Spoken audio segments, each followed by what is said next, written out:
Good evening friends. तो आज हम पढ़ने वाले हैं नदियों के बारे में।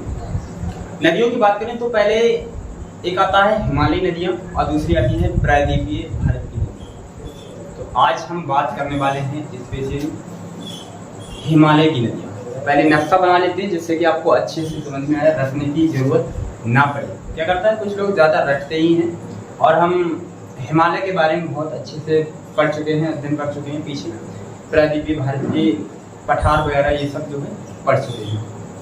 आइए नक्शे से समझने की कोशिश करते हैं इसकी हिमालय की प्रमुख नदियाँ।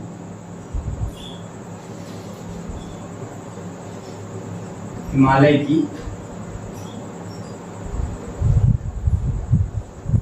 नदियाँ, हिमालय की नदी कौन कौन सी? एक है आपकी ब्रह्मपुत्र नदी, गंगा नदी और सिंधु नदी। ये कैसी हैं? आपकी हिमालयी नदियाँ हैं। और प्रायद्वीपीय भारत की नदियाँ कौन सी हैं जो आपके प्रायद्वीपीय में बहती है? जैसे गोदावरी, कृष्णा, कावेरी, ये सब नदियाँ कैसी हैं? यह आपकी प्रायद्वीपीय भारत की नदियाँ हैं। तो हिमालयी नदियों पढ़ने वाले हैं हम। ब्रह्मपुत्र नदी,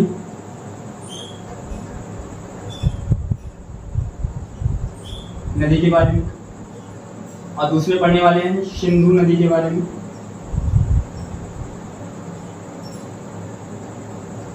और तीसरे नंबर पढ़ने वाले हैं गंगा नदी के बारे में, गंगा नदी के बारे में। इन सभी से एग्जाम में मैंने देखा है कि बहुत सारा प्रश्न पूछा जाता है। ठीक है, तो आज हम पढ़ने वाले हैं ब्रह्मपुत्र नदी के बारे में। एकदम डिटेल से पढ़ेंगे, जितना भी हो सकेगा सारा डाटा कवर करेंगे जो पूछा जाता है एग्जाम। तो पहले नक्शा बनाने की कोशिश करते हैं।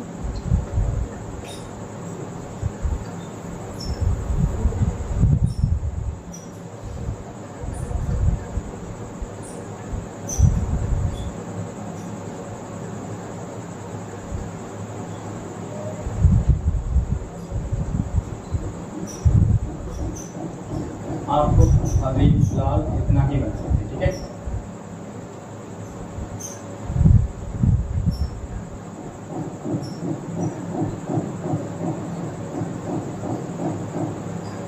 अब इतना ही नक्शा बना लेते हैं। देखिए इधर है आपका अरब सागर का क्षेत्र, अरब सागर इधर पश्चिम में, और इधर है बंगाल की खाड़ी।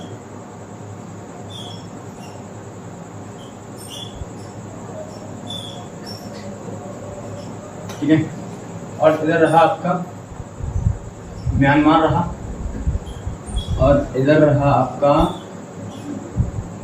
पाकिस्तान, और इधर रहा आपका अफगानिस्तान, और इधर ये जो आप एरिया देख रहे हैं ये रहा आपका चाइना।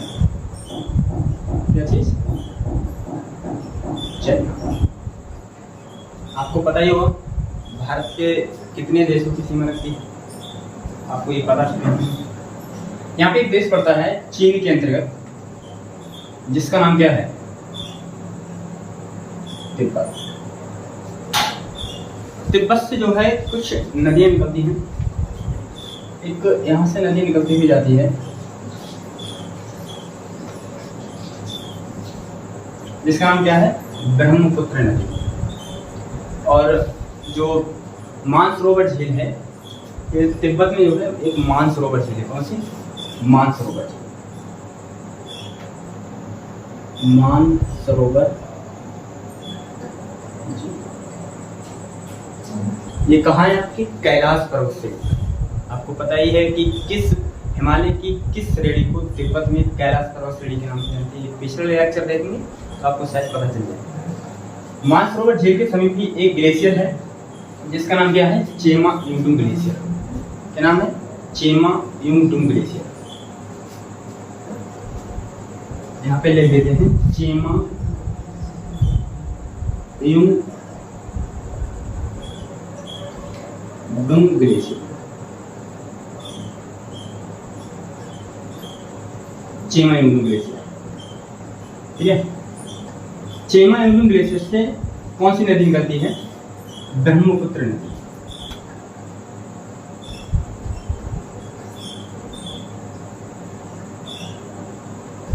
ठीक है, तो आज हम पढ़ने वाले हैं इसी नदी के, ब्रह्मपुत्र नदी के बारे में। पहले बात आती है कि जो ब्रह्मपुत्र नदी है इसे तिब्बत में, ब्रह्मपुत्र नदी को तिब्बत में क्या कहते हैं, पूछ लेता है।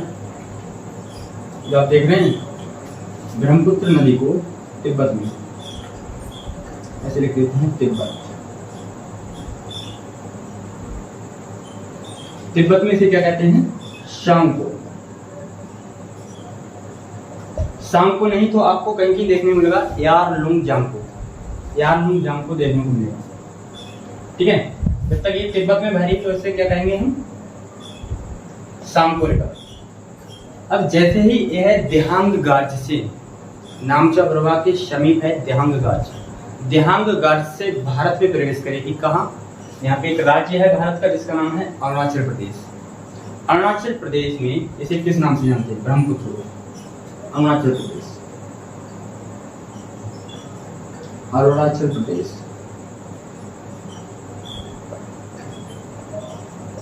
अरुणाचल प्रदेश कहाँ पे है, ये अरुणाचल प्रदेश में किस नाम से जानते हैं इसे, देहांग नदी के नाम से।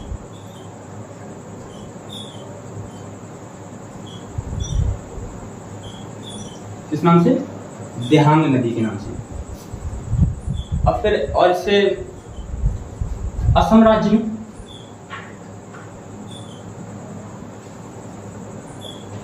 असम में किस नाम से जानते हैं, असम में इसे ब्रह्मपुत्र के नाम से ही जानते हैं, ब्रह्मपुत्र नदी के ही नाम से जानते हैं। और फिर आती है बांग्लादेश।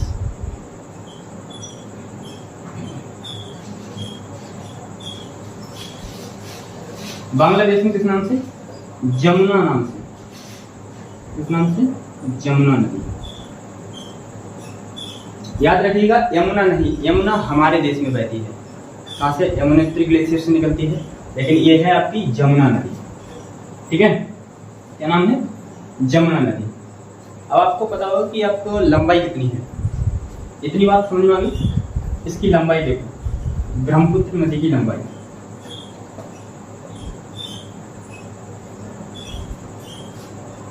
लंबाई है इसकी 2900 किलोमीटर। ठीक है, अब बात करें कि भारत में कितनी बहती है। मुझे लगता है कि ब्रह्मपुत्र नदी की लंबाई भारत में कितनी है, भारत में लंबाई कितनी है, 1346 किलोमीटर। ठीक है, भारत में इसकी लंबाई है 1346 किलोमीटर और ये कहाँ से निकलती है, चेमा ग्लेशियर से। अब अरुणाचल प्रदेश राज्य में, अरुणाचल प्रदेश राज्य में दो सहायक नदियां इससे आकर मिलती है अरुणाचल प्रदेश की। एक है आपकी लोहित,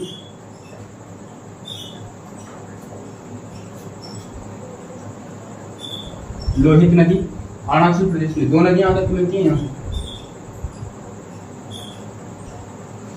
देखो मैं इसे अभी मिटा देता हूँ, उसकी करूँगा।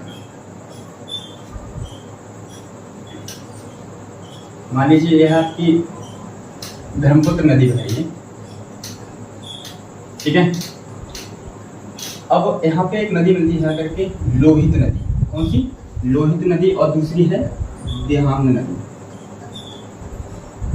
कैसे नाम है, देहांग नदी। याद रखिए कि जो विश्व का सबसे बड़ा डैम है जिसका नाम है ढोला सादिया, जिसका पहले नाम था ढोला सादिया, अब क्या कर दिया गया है, भूपेन हजारिका बांध। ये किस नदी पर है, लोहित नदी पर है, भूपेन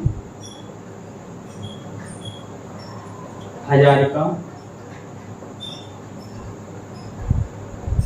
का बांध। भूपेन हजारिका बांध किस पर है, लोहित नदी पर। और लोहित नदी किसकी सहायक नदी है, ब्रह्मपुत्र की सहायक नदी है। और इसकी जो लंबाई की बात करें तो इसकी लंबाई है 9.15 किलोमीटर। किसमें है, असम में। इतनी बात रही, भूपेन हजारिका बांध है किस पर है, लोहित नदी पर, जो कि लोहित नदी ब्रह्मपुत्र की सहायक नदी है। इसकी लंबाई है 915 किलोमीटर और यह विश्व का सबसे बड़ा नदी बांध है। और दूसरी है देहांग नदी। ठीक है। देखो यहाँ पे सादिया से लेकर धुबरी तक, सादिया एक जगह है, सादिया से लेकर धुबरी तक यह नदी अपनी रैंप घाटी में प्रवाहित होती है। किसमें? रैंप घाटी में। मान लीजिए सादिया, ये है आपकी सादिया जगह है, सादिया, और दूसरी है धुबरी। सादिया से लेकर धुबरी तक यह नदी अपनी रैंप घाटी में प्रवाहित होती है। रैंप घाटी के उत्तर में क्या है? हिमालय है, और रैंप घाटी के दक्षिण में क्या है? शिलांग का पठार है। ऊपर लिख देते हैं, इधर ऊपर लिख देते हैं हिमालय,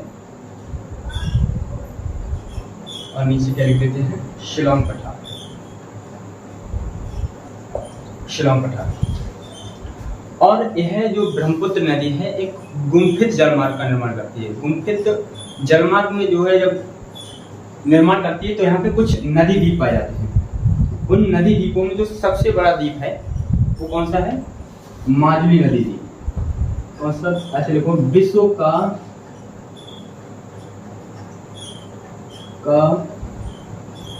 सबसे बड़ा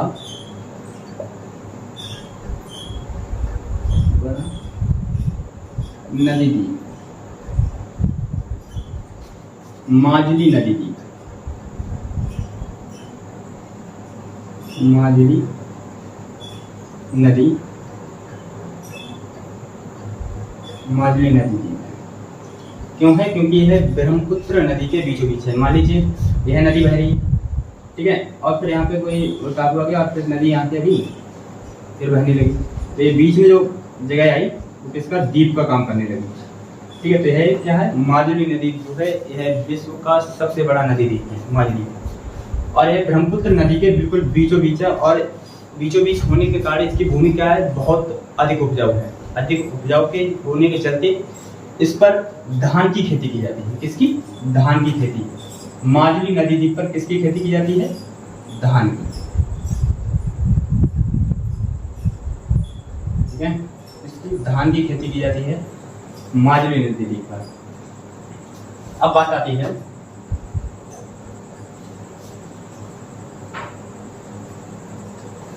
सिक्किम राज्य से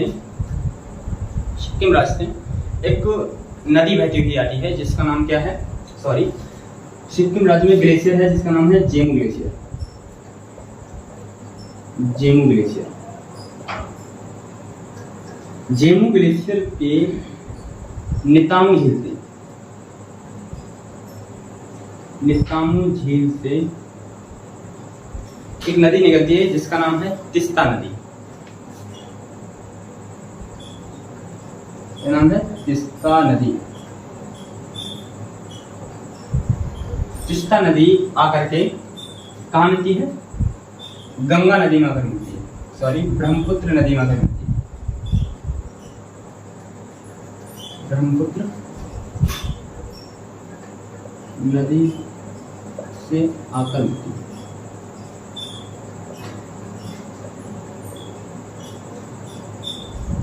ठीक है, मतलब कि जो जेमू ग्लेशियर ये कहाँ है? आपके सिक्किम राज्य में है। नितामू झील कहाँ है? आपके सिक्किम राज्य में है। और नितामू झील से एक नदी निकलती है जिसका नाम है क्या? तिस्ता नदी। और जो तिस्ता नदी है इसे ऐसे लिखो, तिस्ता नदी को सिक्किम की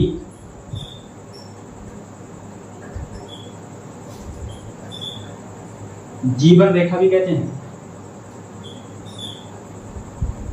जीवन रेखा भी कहते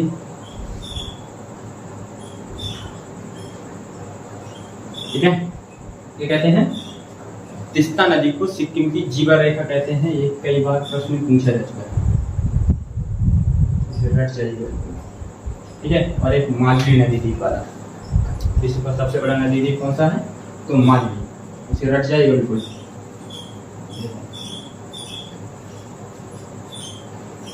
एक नदी निकलती आती है गंगोत्री ग्लेशियर से, इसका नाम क्या है?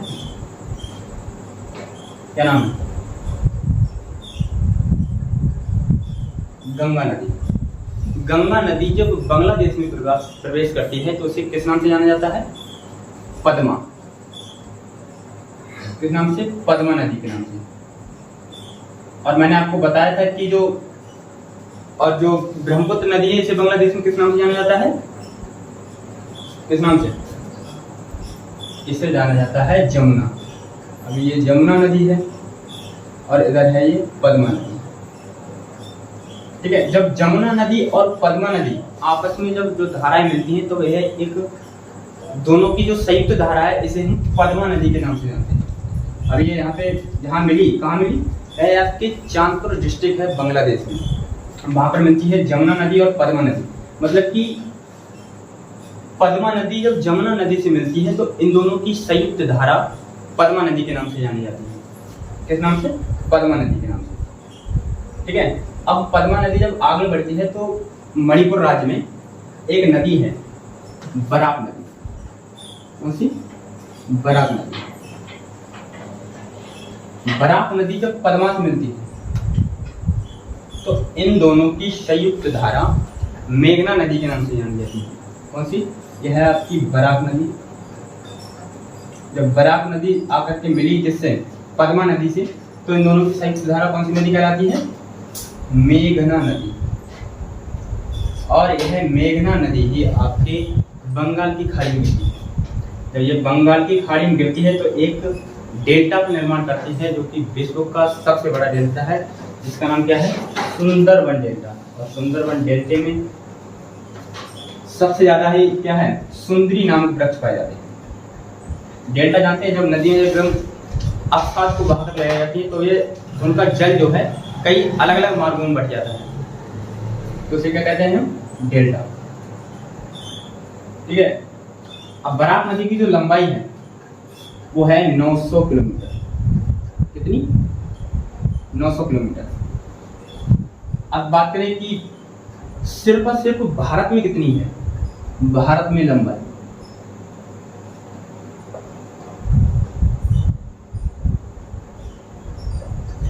लंबाई कितनी है इसकी? 524 किलोमीटर। ठीक है, और पश्चिम बंगाल, सॉरी इधर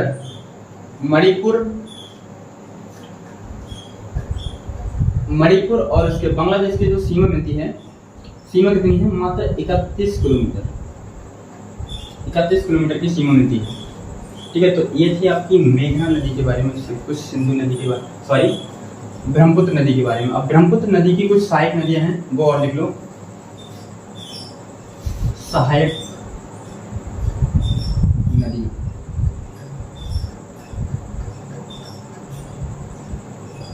देखो सहायक नदियां कौन सी हैं?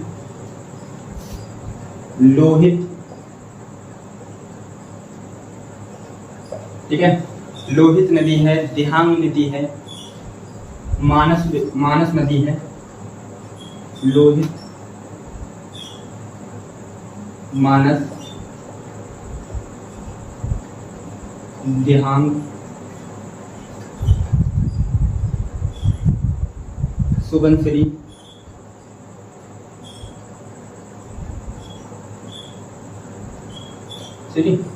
और धनसिरी, सुबनसिरी, धनसिरी और जिया भरेली।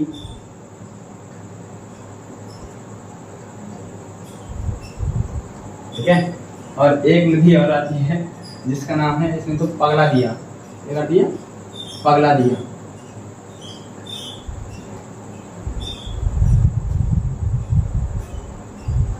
पगला दिया। और कौन सी है? शंकोश नदी। ठीक है, लोहित नदी, मानस नदी, दिहांग नदी, सुबनसिरी, धनसिरी, जिया भरेली, पगला दिया, ये सब क्या है? इसकी सहायक नदियां हैं। अब बात आती है लोहित नदी। लोहित नदी मैंने बताया था कि लोहित नदी, इसे क्या कहते हैं हम? खून की नदी भी कहते हैं, खून की नदी। और इसी नदी पर विश्व का सबसे बड़ा नदी बांध बनाया गया है, जिसका नाम क्या है? भूपेन हजारिका बांध। और पहले इसका क्या नाम था? ढोला सारिया बांध। इसकी लंबाई कितनी है? 9.15 किलोमीटर है। इसकी लोहित नदी पर जो बांध बनाए गए हैं। अरे कौन सी एक मानस नदी है। मानस नदी के नाम से असम राज्य में एक मानस नेशनल पार्क भी है। कौन सा? मानस नेशनल पार्क भी है। ठीक है। और बात आती है शंकोश नदी। यह आपके असम और पश्चिम बंगाल राज्य की सीमा पर है। किसके? असम और पश्चिम बंगाल राज्य की सीमा पर है ये शंकोश नदी। तो ये था आपका क्या? ब्रह्मपुत्र नदी तंत्र। यदि आपको समझ में आया होगा तो आप लाइक जरूर करेंगे वीडियो को, और नहीं समझ में आया तो आप अगला लेक्चर देखेंगे तो उसे और अच्छे से पढ़ाएंगे सिंधु नदी तंत्र, तो इसे भी दोबारा रिवाइज कर देंगे। तो मिलते हैं नेक्स्ट वीडियो में, तब तक के लिए बाय, जय हिंद, जय भारत।